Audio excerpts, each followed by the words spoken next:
नागिन सीज़न 7 के आज के एपिसोड में क्या-क्या हुआ चलिए आपको बताते हैं।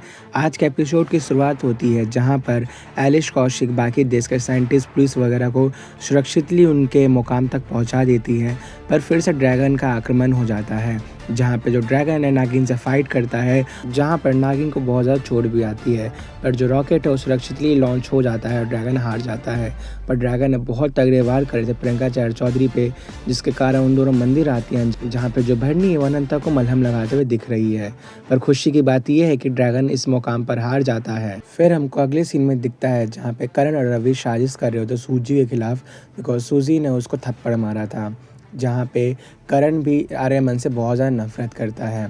और वहीं पे प्रियंका चौधरी आ जाती है और वो नाटक करती है आर्यमन के दुश्मन बनने का, जहाँ पे उन सब के अंदर से सारी चीज़ें निकल जाती हैं आर्यमन के लिए, जिसके कारण प्रियंका चौधरी सुनकर बहुत ज़्यादा गुस्से होती है। पर हमें वहाँ पे ये भी दिखाया जाता है जो टीना है, जिसने देख लिया प्रियंका चौधरी का नागिन रूप, मतलब नागिन रूप पूरा नहीं देखा उन्होंने, मतलब उनकी आंखें दिखी चेंज होते हुए, पर फिर भी वो कुछ नहीं बोलती है। वहीं पे आज के एपिसोड में दिखाया गया है राधिका का और आर्यमन का मिलन, जहाँ पे दोनों मिलते हैं, बहुत इमोशनल होते हैं, जहाँ पे राधिका दिल की बातें भी बता देती है। बट आर्यमन तब करने लगा है आहना से प्यार, वो ये बात बता देता है राधिका को। बट जो राधिका है वो गुस्सा नहीं करती है, वो उसका साथ देती है और बोलती है कि मैं तुम्हारी मदद करूँगी आहना और तुम्हारे दोस्त को मिलाने में। जहाँ पे आर्यमन भी रो रहा होता है, दुखी हो जाता है, मतलब पूरा इमोशनल सीन था उस टाइम पे।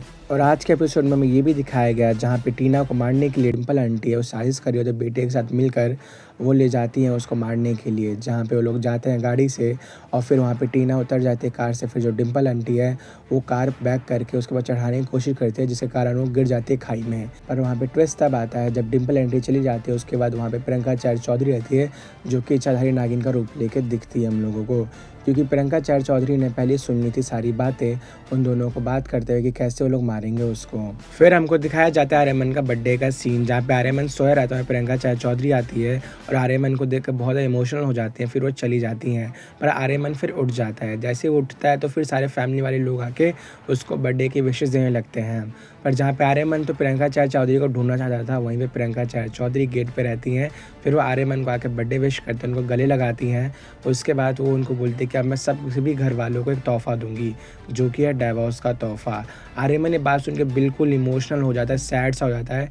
ऐसा लगता है कि उसके बर्थडे का गिफ्ट नहीं मिला है, उसको ऐसी चीज़ दे दी गई जो कभी लेना चाहता ही नहीं था। फिर हमको नेक्स्ट डे का सीन दिखाया जाता है जहाँ पे राधिका आर्यमन को बर्थडे विश करते हैं, उसको बोलती है कि तुम अपनी सारी दिल की बातें आहना को बता दो। फिर हमें लास्ट में ये देखने को मिलता है जहाँ पे सर नागिन का अगला बार होने वाला है डिम्पल आंटी पे, और डिम्पल आंटी को उसकी सच्चाई पता चल जाती है। वैसे आने वाले दिनों में आर्यमन कर देगा आहना को अपने प्यार का जिक्र, पर देखना होगा कि इस बार नागिन क्या करेगी उसके साथ। वैसे कैसा लगा नागिन 7 का आज का एपिसोड और मेरा रिव्यू, प्लीज़ कमेंट करना, चैनल को सब्सक्राइब